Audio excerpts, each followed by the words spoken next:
3 ವರ್ಷವಾದರೂ ವಿಪಕ್ಷ ನಾಯಕನಿಗೆ ಸಿಗದ ಅಧಿಕೃತ ನಿವಾಸ. ವಿಪಕ್ಷ ನಾಯಕನಿಗೆ ಅಪಮಾನ ಮಾಡ್ತಾ ಇದೆಯಾ ಸಿದ್ದು ಸರ್ಕಾರ?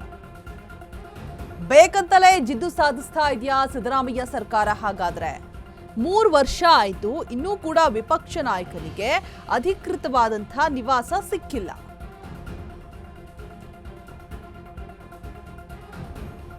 ಸಿದ್ದು ಸರ್ಕಾರದ ವಿರುದ್ಧ ಅಶೋಕ್ ಆರೋಪ ನಿಜಾನ ಅಥವಾ ಸುಳ್ಳ? ಅಸಲಿಯತ್ತೇನು ಅನ್ನೋದು ನಿಮ್ಮ ಅಶ್ವವೇಗ ನ್ಯೂಸ್ನಲ್ಲಿ ಬಿಗ್ ಎಕ್ಸ್ಕ್ಲೂಸಿವ್ ರಿವೀಲ್.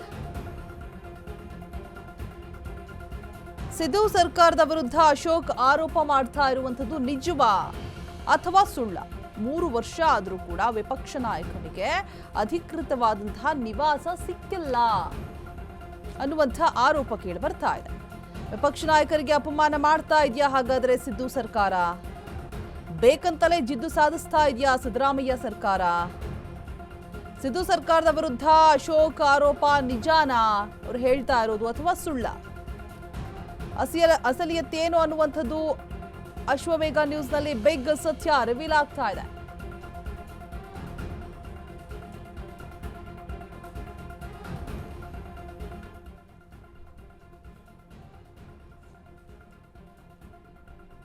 ಅಪಮಾನ ಮಾಡ್ತಾ ಇದೆಯಾ ಸಿದ್ದು ಸರ್ಕಾರ ಹಾಗಾದ್ರೆ ಬೇಕಂತಲೇ? ಅಶೋಕ್ ಯಾಗಿ ಹೇಳ್ತಾ ಇದ್ದಾರೆ?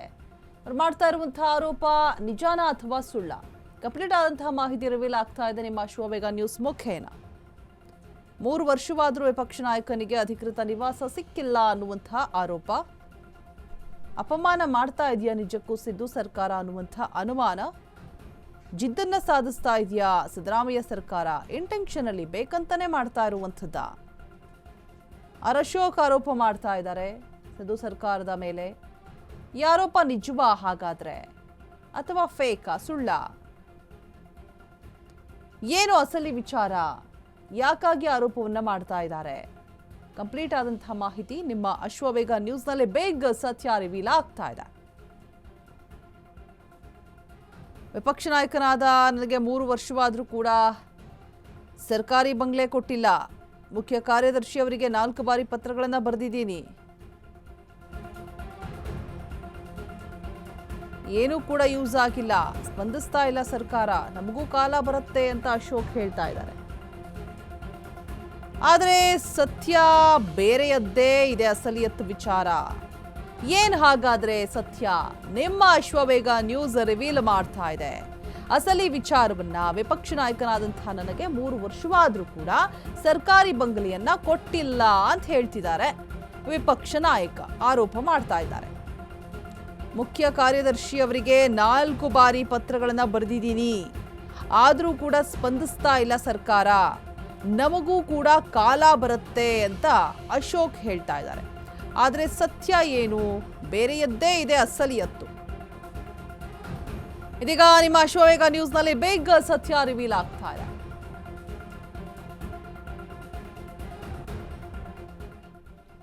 ಯಾಕೆ ಹೀಗೆ ಆರೋಪ ಮಾಡ್ತಾ ಇದ್ದಾರೆ? ವಿಪಕ್ಷ ನಾಯಕರಿಗೆ ಸರ್ಕಾರಿ ಬಂಗ್ಲೆ ಇದು ಶಿಷ್ಟಾಚಾರನ? ಅದರಂತೆ ಕೈ ಸರ್ಕಾರದಿಂದ ವಿಪಕ್ಷ ನಾಯಕರಿಗೆ ಸರ್ಕಾರಿ ಬಂಗ್ಲೆ ಮಂಜೂರಾಗಿರುತ್ತಾ?